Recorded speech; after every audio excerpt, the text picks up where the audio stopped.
Attorney Delgra, no? Dalawa. Okay na tayo? Good morning everyone. I am Attorney Israelito Bobetorion. With me is my co-counsel, Attorney Leo Delgra. We are here this morning for in behalf of our client, Mayor Sebastian Baste Duterte, no, acting mayor, who filed cases 2 days ago, to be exact, against Secretary Juan Victor John Vic Remulla, Secretary Gilbert Eudoro Eduardo Año, Secretary Jesus Crispin Remulla, Undersecretary Nicolas Felix LT, Police Brigadier General Romel Francisco Marbil, Police General Nicolas De Loso Torre III, Marcos Villa Canilaw, Anthony D. Alcantara, Richard Anthony Patulion, Police Brigadier General Jean Fajardo, and other John Does for kidnapping 8 counts, arbitrary detention 8 counts, and 7 other crimes which we have already enumerated 2 days ago. No?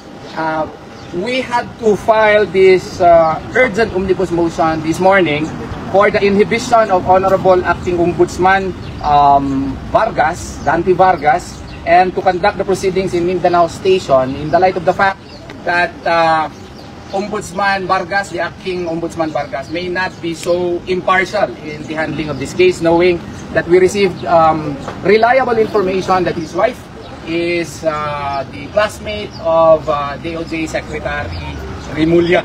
And there are 2 kinds of inhibition, compulsory and voluntary inhibition.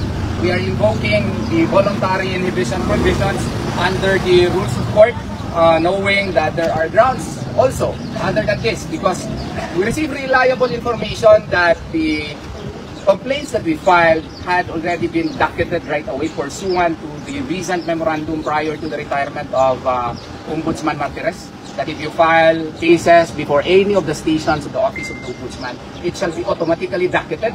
And we received reliable information that the complaints that we filed were already docketed by the Office of the Ombudsman Mindanao. But we received reliable information that these dockets were ordered to be cancelled by Deputy Ombudsman Vargas. So, because of these reliable informations, we have requested our office to write a letter right away to the Deputy Ombudsman for Mindanao for confirmation of these information.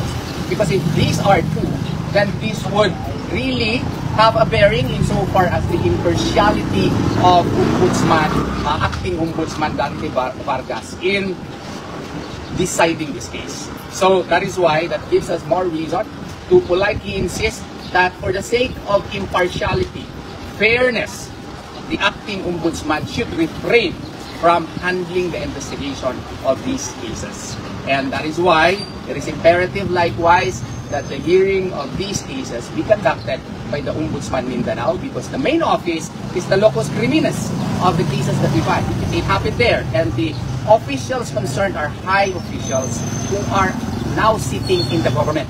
And if the hearing of these cases would be conducted in Manila, all of our witnesses would be, not so comfortable in going there because their safety and security would not be assured. Whereas if the investigation would be conducted in Mindanao, at least we are safe. Anyway, they are high officials and they hold control over the PNP, the army, and all government officers. So that is why we honestly and earnestly plead to the Acting Ombudsman to refrain from handling these cases and let the course of justice run its course. It should be given free way in its investigation, unfettered by any fear of partiality or one-sidedness. That is our honest view. For any other questions, I would let my co-counsel, Attorney Leo Delgra, answer the same. Attorney, correct. Pinapainibig natin si Ombudsman, Acting Ombudsman. Then, atras mo yun. Si Dante Vargas, acting ngayon, meron siyang narinig namin na ginagawa na hindi matay sa procedure mismo ng Ombudsman. Which is, nakadakit na, ika-cancel pa. Okay? So, they're doing everything to issue the clearance in favor of the applicant, Remulla. So, that, again, we reiterate, the clearance of Remulla is just a consequence of the justice being sought by Mayor Baste Duterte. This is the kidnapping of so the main case here is kidnapping. So the clearance and everything else is just a consequence. So may pinay ka na motion?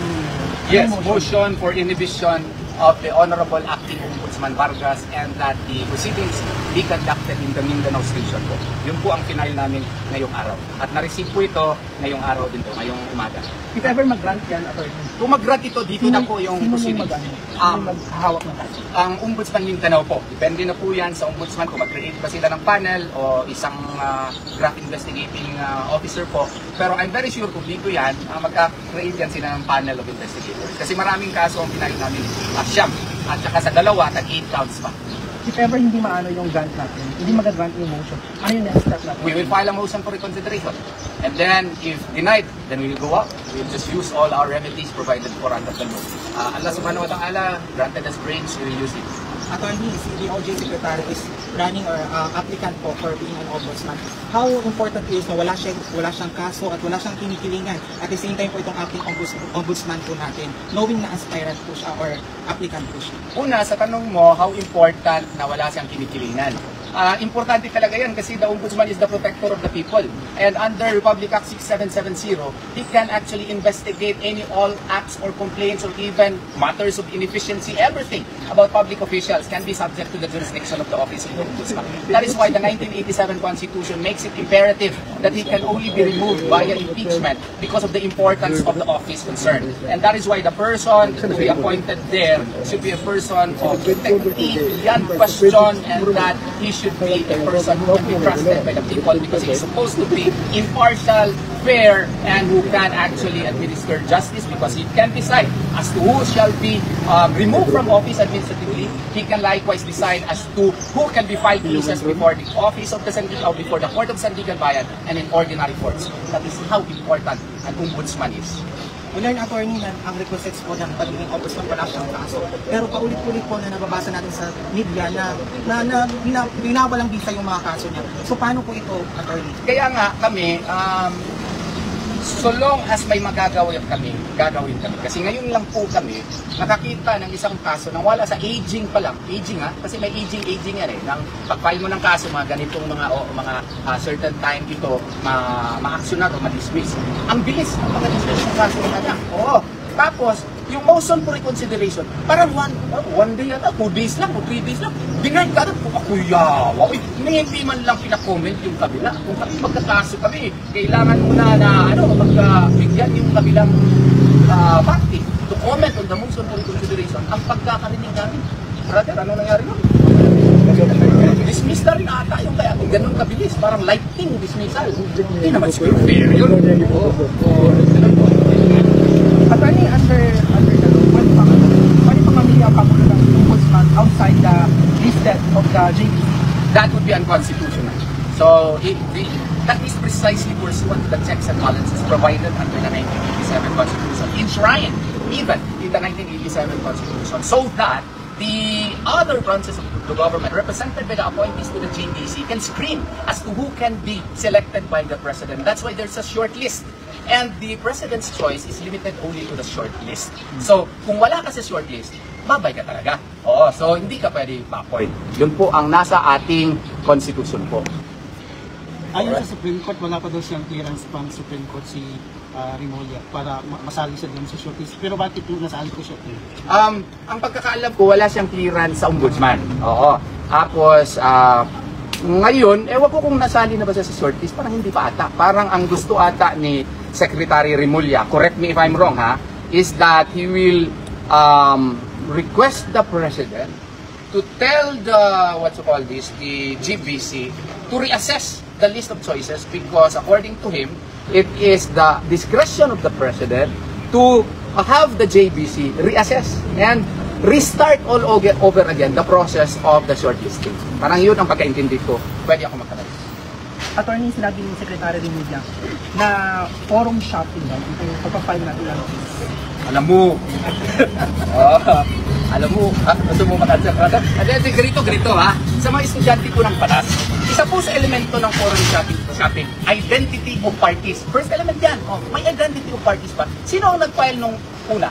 Diba si Amy Marcos? In her capacity pa nga as chairperson of the Committee on Foreign Relations. Sino ang nag-file nito? Si Mayor Duterte in his capacity as the member of the family.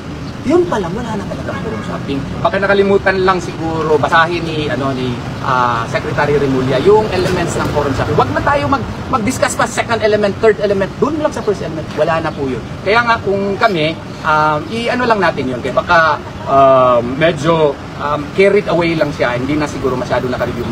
Matalino si Secretary Remulla, nakalimutan lang siguro. Oh, pangalawa pala, no? Pangalawa, nandito po si